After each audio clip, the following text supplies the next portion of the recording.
여러분 들어보신 분도 있겠지만요. 작년 한국 기독교 목회자 협의회가 개신교인 1000명과 그러니까 교회 안 다니는 사람 1000명을 상대로 설문조사를 했습니다.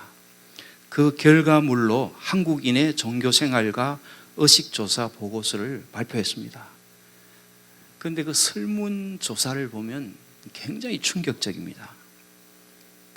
한국 교회의 양적 성장이 끝났다 하는 것을 아주 확실히 보여주는 그런 보고였습니다. 비개신교인, 그러니까 또 뭐 믿지 않는 사람들 중에서 나중에 자기가 혹시 다른 종교로 개종을 하거나 또는 신앙을 가질 생각이 없다라고 답한 사람이 무려 94%였습니다.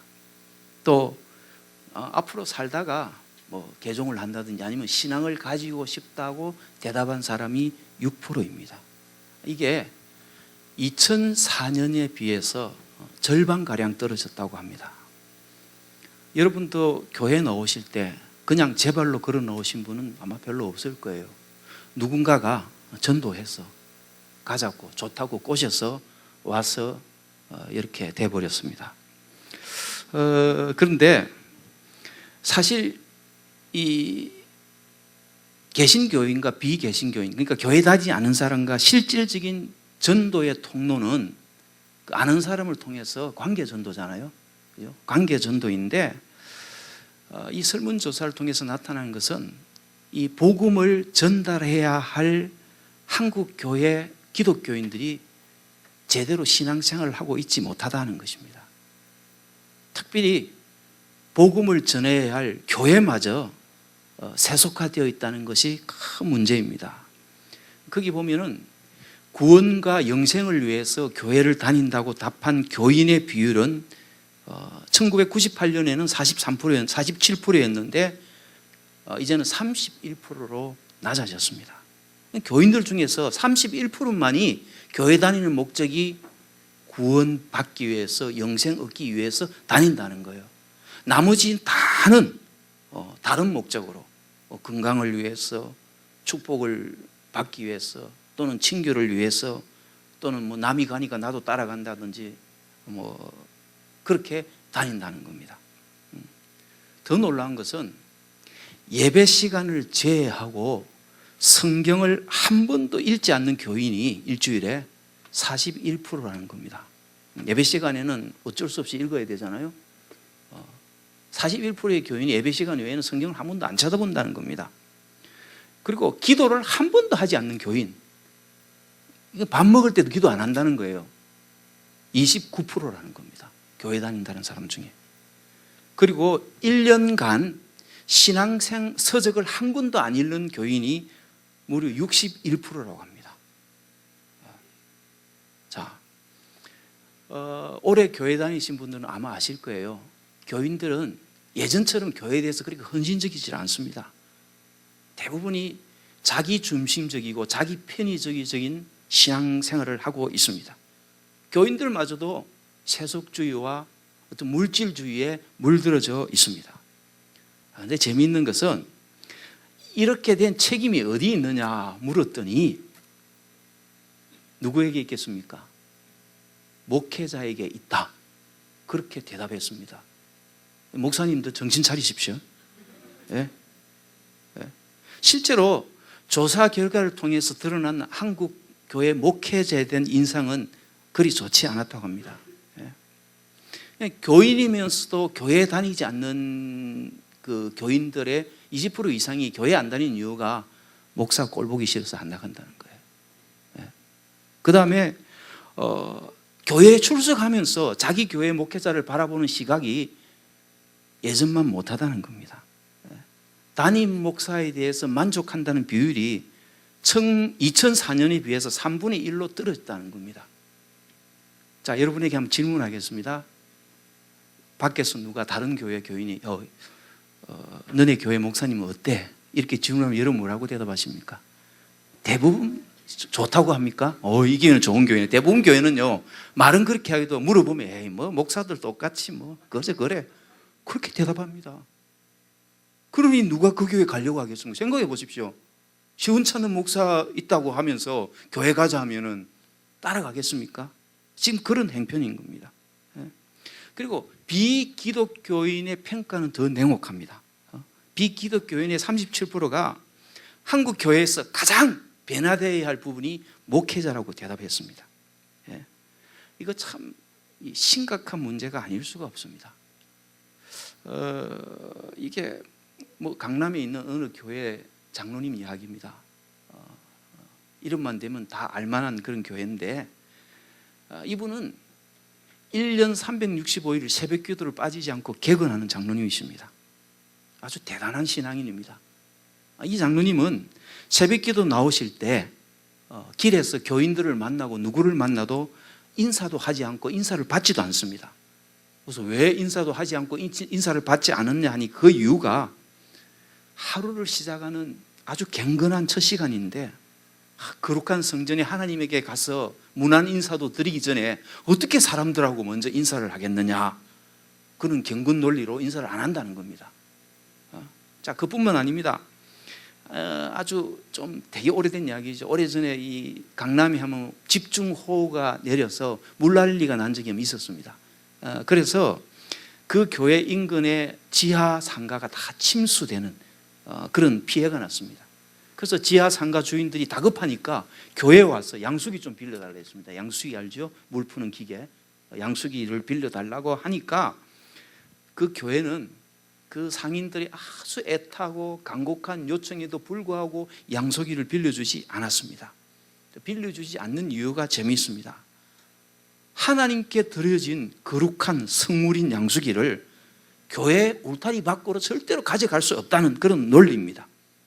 여기에 가장 앞장서신 분이 앞서서 설명한 장로님입니다. 여러분, 이것은요 한두 가지 작은 예에 불과합니다.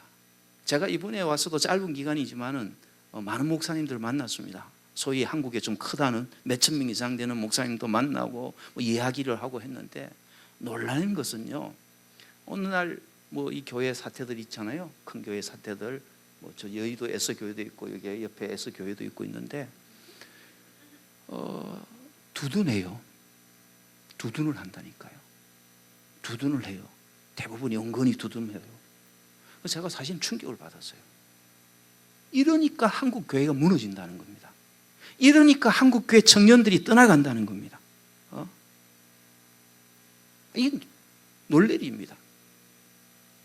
얼마 전에 또 제가 어느 큰 교회, 한 10,000명 정도 되는 교회 목사님을 만났는데 대화 중에 이런 이야기를 해요. 자기 동생이 목사인데, 이 비밀입니다. 예.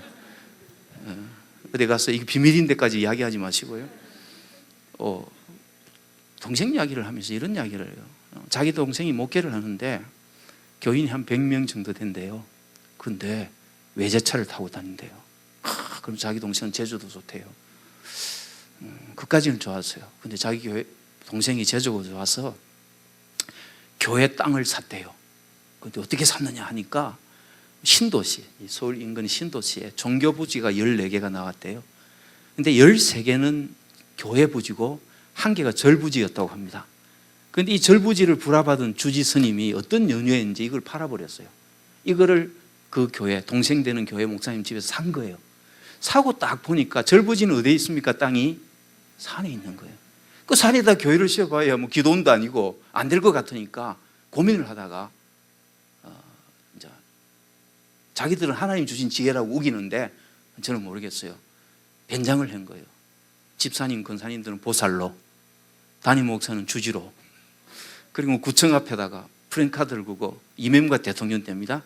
장로 대통령이 되더니 불교 탄압 웬 말이냐, 기독교는 요지에 13개나 되는 부지를 두고 저런 딸랑 하나 그것도 저 외진 곳에 주느냐, 그러면서 구청에다가 좋은 곳에 시내 요지에다 땅을 바꿔달라.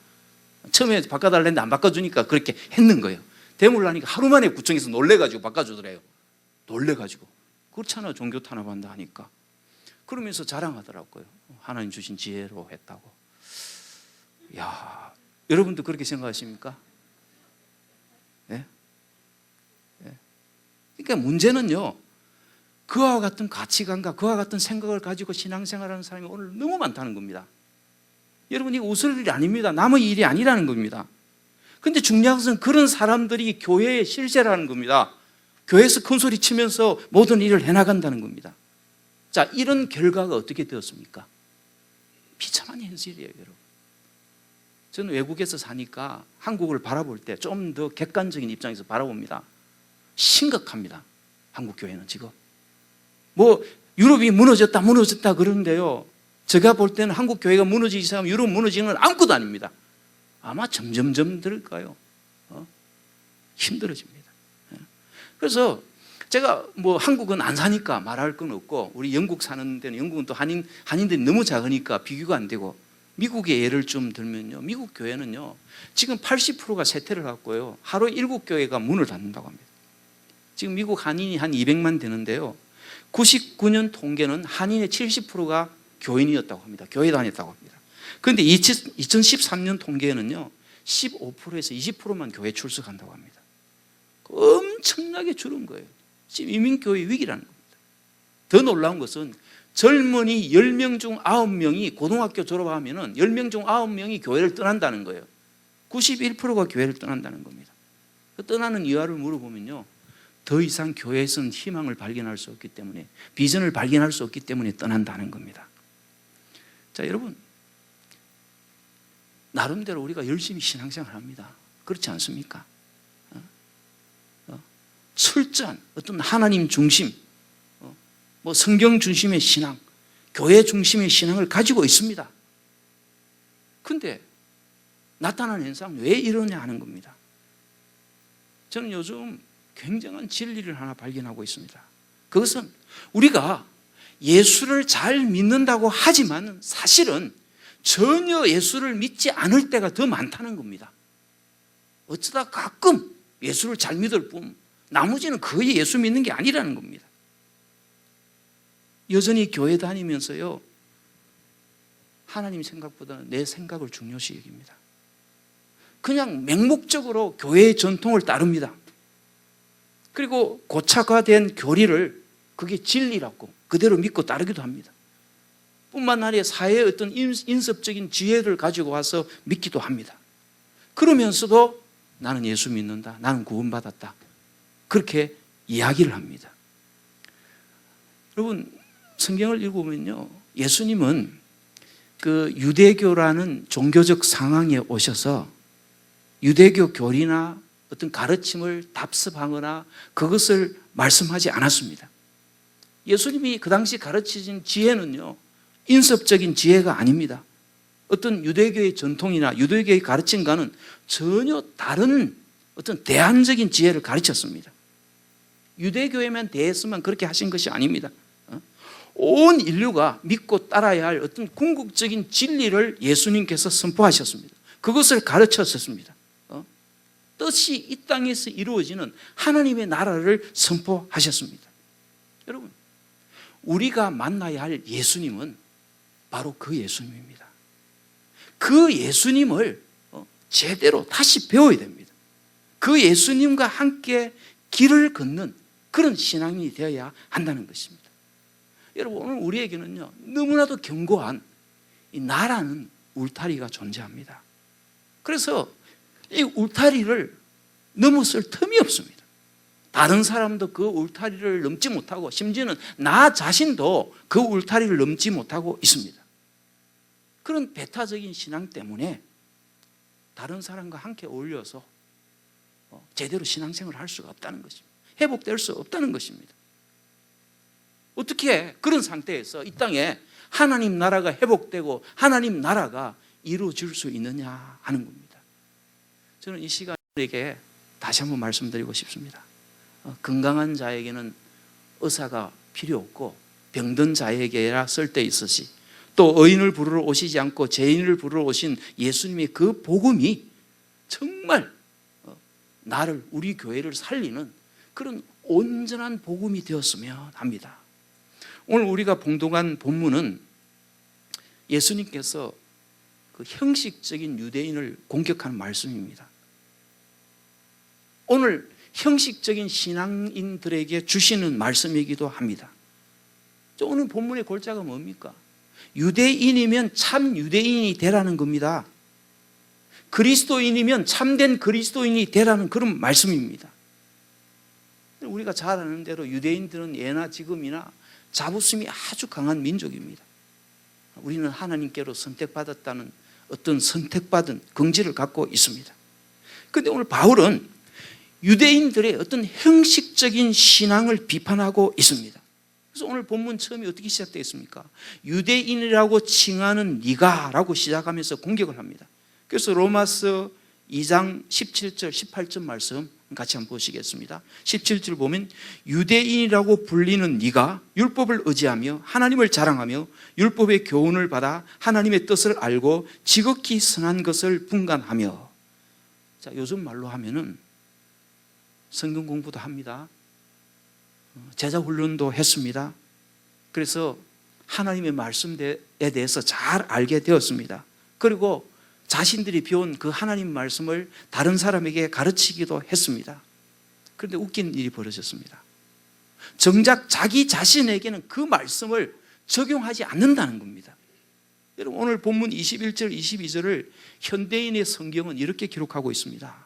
그런 여러분이 남은 가르치면서 왜 여러분 자신은 가르치지 못합니까? 도둑질하지 말라고 하는 당신들이 도둑질하고 간음하지 말라고 하는 당신들이 간음을 하고 우상을 지긋지긋하게 여기는 당신들이 금붙이 등으로 만든 신상을 훔쳐가지 않았습니까? 여러분, 요즘은 그 옛날에 비해서 신앙생활하기가 참 쉽습니다. 제가 그 어릴 때만 하더라도 중고등학교 시절에 인근 그 마을에서 인근 동네에서 어느 교회에서 부흥회를 한다 하면은 대부분 교인 사람들이 다 몰려갔어요. 심지어는 그 솥단지까지 들고 가서 교회 마당에서 도시인데도 밥까지 해먹어가면서 교회에서 잠을 자면서 말씀을 사모했습니다. 요즘 뭐 부흥회 한다면 자기 교회 부흥회도 안 오잖아요. 안 와요. 그리고 왜 가요? 명청하게 집에서 인터넷만 다 켜면은 뭐 유명한 목사님 설교 마음대로 골라서 들을 수 있잖아요. 그러니 자기 교회 목사가 김대중 목사님 빼고 시시할 수밖에요. 뭐 사람을 들었다 놨다 하는데, 근데 자기 교회 맨날 잠오는 설교하는데 뭐 재미있겠습니까?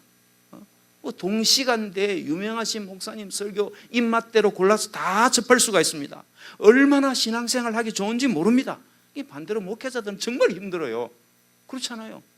힘듭니다. 문제는 좋은 설교를 하도 많이 들어갔고 기는 굉장히 높아졌습니다. 그런데 삶의 모습은 변화가 없습니다. 자, 여러분, 아무리 좋은 메시지가 주어지면 뭐합니까? 아무리 많이 성경 공부를 하면 뭐합니까? 그 말씀을 지식으로 알기만 하면 아무 유익이 없습니다. 여러분, 성경 지식 자체가 나를 살리지 못합니다. 성경 지식이 나를 구원할 수가 없습니다. 오늘 본문에 유대인들은 율법의 교훈도 알았습니다. 하나님의 뜻도 알았습니다. 그런데 표면적으로 알았다는 것, 표면적으로 살았다는 것입니다. 그래서 표면적 신앙인의 첫 번째 특징은 이 말씀은 듣고 귀는 커졌어요. 그런데 그 말씀을 삶의 현장에서 적용하지 않으려 한다 하는 겁니다. 이런 재미있는 조크가 있습니다. 천국에 가면 분실물 센터가 있다고 합니다. 거기에는 주인 없는 잎들이 수북하게 쌓여 있다고 합니다. 그 잎들의 주인들은 다 지옥에 가 있고 잎만 천국에 와 있다는 겁니다. 여러분, 말씀 순종이 없는 신자는 표면적인 신자, 가짜 신자라는 것입니다. 그리고 표면적 신앙인의 두 번째 특징은 하나님의 이름을 욕되게 합니다. 자, 오늘 로마서 2장 23절 24절 말씀입니다. 같이 한번 보십시다. 율법을 자랑하는 네가 율법을 범함으로 하나님을 욕되게 하느냐? 기록된 바와 같이 하나님의 이름이 너희 때문에 이방인 중에서 모독을 받는도다. 자, 이게 무슨 말씀입니까? 하나님의 말씀을 알고는 있는데 그 말씀대로 행하지 않기 때문에 하나님이 모독을 받는다는 겁니다. 자, 여러분, 예수 믿는 나, 교회 다니는 내가 볼 때는 교회 안 다니는 사람이 참 불쌍해 보이고 왜 교회에 나오지 않을까? 아마 그런 생각들을 할 수 있을 겁니다. 여러분, 왜 불신자들이 교회에 안 나온다고 생각하십니까? 여러분 전도의 방법을 몰라서 뭐 이 말을 잘못해서 전 안 오신다고 생각하십니까? 아닙니다. 불신자들이 여러분 주변의 사람이 교회에 안 나오는 이유는 자기 주변에 있는 그리스도인들을 한번 딱 보고는 내린 결론이라는 겁니다. 나하고 다른 것도 별로 없는데 아무리 눈을 씻고 봐도 그 안에 보여야 할 예수님이 안 보이는 거예요. 그러니까 안 나온다는 것입니다. 여러분, 많은 사람들이 예수 믿는 사람을 보면서 예수님을 판단합니다. 예수 믿지 않는 사람들은요, 그리스도인이 어떻게 사는지 어떻게 행동하는지 그걸 아주 뚜루지게 바라보면서 판단을 한다는 겁니다. 여러분, 넌 크리스찬들은 성경을 보고 예수를 믿지 않습니다. 그들은 그리스도인들을 보고 예수를 믿습니다. 그러므로 우리 그리스도인들은 제2의 성경, 걸어다니는 바이블입니다. 여러분, 사람들이 우리를 보고 있습니다. 사람들이 교회를 보고 있습니다. 불신자 아내가 나를 보고 있습니다. 불신자 남편이 나를 보고 있습니다. 불신자 부모님이 나를 보고 있습니다. 불신자 친척, 불신자 자녀, 불신자 친구들이 나를 쳐다보고 있습니다. 어느 교회에 새신자 초청 주일에 있었던 일입니다. 그날 참석한 많은 사람들 중에서 부인은 그 교회에 아주 독실한 교인이었는데 남편은 아직도 교회를 다니지 않고 부인 집사님이 애를 태우는 그런 분이었습니다. 교회에서 총동원 전도 주의를 한다고 한 사람씩 데려오라니까 이 여집사님이 자기 남편에게 막 빌다시피 해서 내 소원 한번 들어달라 해갖고 그 남편이 드디어 교회에 참석을 했습니다. 그날따라 목사님이 설교를 아주 잘해가지고 믿지 않는 이 남편이 설교에 엄청 감동을 받는 거예요. 아내가 옆 눈으로 보니까 막 거의 울듯한 표정을 지으면서 설교에 막 빠져들고 있는 것이었습니다. 그래서 야, 됐구나. 자, 설교를 마친 목사님께서 오늘 처음 오신 분들에게 예수 그리스도를 영접할 수 있는 기회를 드리겠습니다 하면서 이 시간 예수를 영접하신 분을 조용히 자리에서 일어나라고 말했습니다. 그러자 그 부인이 남편 귀에다 대고 말을 합니다. 여보, 지금 기회입니다. 당신도 빨리 일어나요. 일어나서 믿기로 결심하세요. 그런데 남편은 아무 반응도 없이 그대로 꽁 앉아 있습니다. 부인이 다시 한번 옆구리를 탁 찌르면서 여보, 지금 뭐해요? 지금 일어날 기회요. 빨리 일어나요. 그런데도 남편이 반응 없이 그냥 앉아 있는 거예요. 시간은 흘러서 그 예배를 마치고 집으로 돌아오는 길에 부인이 화가 나고 아주 쌀쌀한 어조로 남편에게 질문합니다. 난 오늘 당신이 목사님이 믿기로 결심한 사람 일어나라 할 때 일어날 줄 알았다고. 설교 시간을 보니까 당신이 정말 감동받는 모습을 보고 그렇게 생각했는데 왜 일어나지 않았느냐고 물었더니 남편이 입을 열어서 이렇게 말합니다. 여보, 난 오늘 설교 시간에 목사님 설교에 아주 큰 감동을 받았어. 그래서 나도 일어나겠다는, 예수 믿어야 되겠다는 생각이 막 뿔같이 일어났어. 그런데 이런 생각이 들었다는 거예요. 당신은 크리스찬이고 나는 크리스찬이 아닌데 당신과 나 사이에 무슨 차이점이 있는가를 한번 생각해 보니까 아무 차이점이 없더라는 거예요. 당신도 싸움하고 당신도 욕하고 당신도 거짓말하고 그래서 내가 새삼 예수 믿을 필요가 있는가 이런 생각이 들어서 일어나지 않았다는 겁니다. 자, 여러분, 많은 사람들이 지금 우리를 보고 있습니다. 내가 말씀대로 살지 않으면 하나님께 영향을 미친다는 사실을 우리가 알아야 됩니다. 여러분 각자 오늘 한번 계산해 보십시오. 내가 하나님의 이름을 욕되게 하는 사람인지 아니면 하나님께 영광을 돌리는 사람인지 한번 생각해 보시기 바랍니다. 오늘 본문에 보면 표면적이란 말과 이면적이란 말이 자주 나옵니다. 이 표면적 유대인이란 겉모양만 유대인인 사람입니다. 할례는 유대인들이 하나님과 약속했다는 표시입니다. 약속을 했으면 약속한 대로 사는 것이 중요합니다. 그런 노력 없이 약속한 표정만 가지고 자랑한다면 표면적 육신의 할례라는 것입니다. 자, 이와 반대로 겉도 유대인이지만 속도 유대인인 사람이 이면적 유대인이라고 말합니다. 택한 백성답게 말씀대로 살려고 노력하는 그 사람이 이면적 유대인이라 하는 겁니다. 여러분, 이 이면적이란 말과 표면적이란 말을요, 오늘 우리에게 아주 여러 가지로 적용할 수가 있습니다. 먼저 표면적 교회와 이면적 교회에 대해서 생각할 수가 있습니다. 어떤 교회가 이면적인 교회겠습니까? 교회 안에 성령의 숨결이 있고 사랑이 있고 영적인 예배가 있고 뜨거운 기도가 있고 참된 성도의 교제가 이루어지는 교회, 그 교회를 가리켜서 이면적인 교회라고 할 수가 있습니다.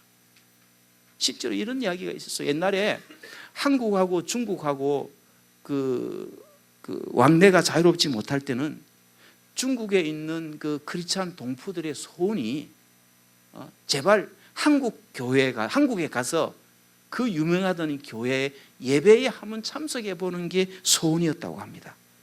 그들의 마음에는 한국 교회 그 큰 교회에 말려 초대교회의 모습이다.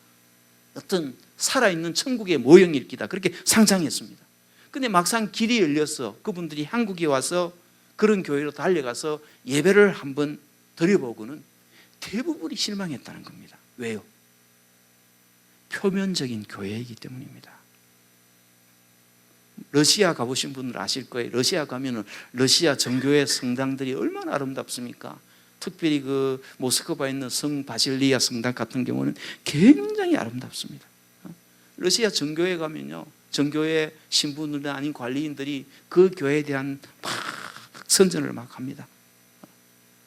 제가 그 이야기들을 듣고 얻은 결론이 표면적 교회의 대표구나.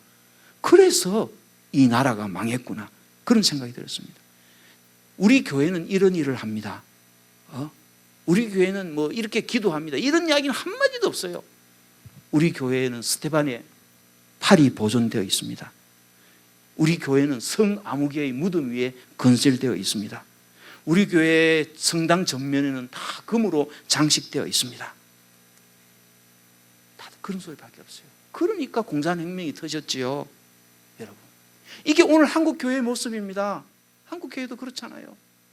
화려한 교회 지어놓고 얼마나 어시되고 있습니까? 자랑하고 있습니까? 여러분, 건물이 구원받게 해줍니까? 안 그렇잖아요. 저도 이 말씀을 준비해서 굉장히 반성했습니다. 야, 나는 표면적인 목사인가 이면적인 목사인가? 내가 담임하고 있는 교회가 표면적인 교회인가 이면적인 교회인가? 정말 많이 고민됩니다. 또 표면적인 신자와 이면적인 신자를 나누어 생각할 수도 있습니다. 영어로는 표면적인 신자를 어떤 처치맨 또는 선데이 크리스찬이라고 부를 수 있습니다. 이면적인 신자를 비로소 크리스찬이라고 부릅니다. 지금 한국 땅에 약 1천만 명의 그리스도인이 있다고 합니다. 전 국민의 20%가 넘는 숫자입니다. 대단합니다. 그런데 이 20% 중에 참 그리스도인들은 몇 프로나 될까? 정말 궁금합니다. 왜냐하면요, 20%가 진짜 그리스도인들이라면 오늘 사회는요, 진짜 대단합니다. 엄청나게 변화될 수 있습니다. 그런데 전혀 변화가 되지 않고 있습니다. 비근한 예로 우리 한국 국민 그 크리스찬 비율보다 국회의원 중에 그리스도인의 비율이 전체 그리스도인 비율보다 훨씬 높습니다. 그런데 정치는 그 모양 그 꼴이잖아요. 그렇잖아요. 엉망진창이잖아요. 우리나라 1910년대 3.1 운동 전후의 기록을 보면요, 그 당시 기독교인들은 전체 인구의 1% 정도밖에 되지 않았습니다. 그런데 그 1%의 인구가 그 당시 국가와 사회에 미친 영향은 진짜 대단했습니다. 얼마나 정직하고 성실했는지 모릅니다. 그 당시에 나 예수 믿는다면요, 다 보정수표였습니다. 심지어는 예수 믿는 신자에게 돈 꺼줄 때는요, 영수증 받지 않고 꺼줘도 된다 할 정도였다고 합니다. 그런데 지금은 어떻습니까? 돈 빌려주다가도 교회 다닌다면 집어넣어. 왜? 감옥에 가보십시오. 감옥에 예수 믿는 사람 비율이 50% 60%래요. 교도소 오는 사람이. 심각합니다. 심각해요. 예. 여러분, 오늘 한국 교회가 이렇게 존재하는 것은 그래도 과거에 믿음의 선배들, 믿음의 조상들이 복음의 씨앗을 심었기에 한국 교회가 있습니다. 그런데 오늘날 교회는 어떻습니까? 덩치는 컸고 말씀은 많이 있지만은 내용이 없다는 겁니다. 여러분, 이거 남의 일 이야기 아닙니다. 옆에 교회 이야기 아닙니다. 우리 자신, 나의 이야기입니다. 나 자신이 반성을 해야 된다는 겁니다. 오늘 한국 교회 얼마나 큽니까? 얼마나 숫자가 많습니까? 근데 세상에 영향력은 전혀 없습니다. 힘도 크지 못합니다. 그건 뭘 이야기합니까? 참 그리스도인의 숫자가 그만큼 적다는 것입니다. 교회가 사회에 미치는 부정적인 영향이 오히려 훨씬 많습니다. 그렇지 않습니까, 여러분? 저는 새벽 기도할 때마다 한국 교회를 위해서 늘 기도합니다. 정말 회개해야 된다고. 이대로 있다가는 하나님의 심판이 언제 임할 줄 모릅니다, 여러분. 심각합니다. 이런 문제의식을 가지고 여러분의 신앙을 한번 점검해 보십시오. 나는 혹시 표면적인 신앙인이 아닌가? 뭐 이런 이야기 하려면 끝이 없습니다. 제일 중요한 게 뭡니까? 여러분이 섬기는 이 교회가 표면적인 교회가 되면 된다는 것입니다. 여러분 각자 개인이 표면적인 교인이 되면 된다는 것입니다. 그게 가장 중요합니다. 여러분이 이면적인 신자가 되려면 어떻게 하면 되겠습니까? 간단합니다. 이면적인 신자가 되면 됩니다. 이면적인 믿음을 가지면요, 이면적인 신자가 되고요, 이면적인 믿음을 가진 성도들이 모이면 이면적인 교회가 된다는 것입니다. 그 속에 구원의 확신이 있고 성령 체험이 있고 성령에 대한 갈망이 있고 그게 이루어져야 이면적인 교회가 된다는 것입니다. 여러분, 오늘 여러분 자신 한번 돌아보십시오. 솔직하게 나는 이면적인 신자인가 표면적인 신자인가? 만약 여러분의 믿음이 표면적인 믿음이라면 이면적인 믿음을 갖기 위해서 힘쓰시기를 바랍니다. 이면적인 믿음을 가지신 분은 더 깊은 경지에 들어가기 위해서 힘쓰기 바랍니다. 우리가 믿음의 깊은 경지를 향한 노력에는 끝이 없다는 것입니다. 감리교의 창시자인 존 웨슬레 목사님의 설교 중에 거의 그리스도인이란 제목의 설교가 있습니다. 이것은 겉보기에는 그리스도인이지만 사실은 참 그리스도인이 아닌 사람을 가리키는 말입니다. 여러분, 99% 그리스도인도 아무 별로가 없습니다. 100% 그리스도인이 되지 않으면요, 구원받지 못합니다. 여러분, 내가 대학 입시 시험 쳤는데 거의 합격되었다. 그거 뭡니까? 불합격이잖아요. 차점으로 떨어져도요, 불합격입니다. 수석 불합격도 불합격입니다. 마찬가지예요. 거의 그리스도인도 그리스도인이 아니라는 것입니다. 그런데 오늘 많은 사람들이 이런 명목상의 신앙생활을 하고 있다는 것입니다. 여러분 자신을 한번 돌아보세요. 나는 이면적인 신자인가? 아니면 표면적인 신자인가? 많은 사람들이 지금 우리를 보고 있습니다. 내가 말씀대로 살지 않으면 하나님께 영향을 미친다는 사실을 기억해야 됩니다. 내가 하나님의 이름을 욕되게 하는 사람인지 하나님께 영광을 돌리는 사람인지 늘 그걸 생각하면서 살아야 됩니다. 물론 지금까지 내가 잘한다고 했지만 제대로 안 될 수도 있습니다. 하지만은 나는 하나님의 자녀다. 성령님이 나와 함께 하신다. 나는 이면적인 신앙이 되리라. 여러분 결단하십시오. 결단하면 성령님께서 도와주십니다. 그 성령님과 함께 좀 아름다운 소식이 이 주님 사랑의 교회로부터 좀 막 났으면 좋겠습니다.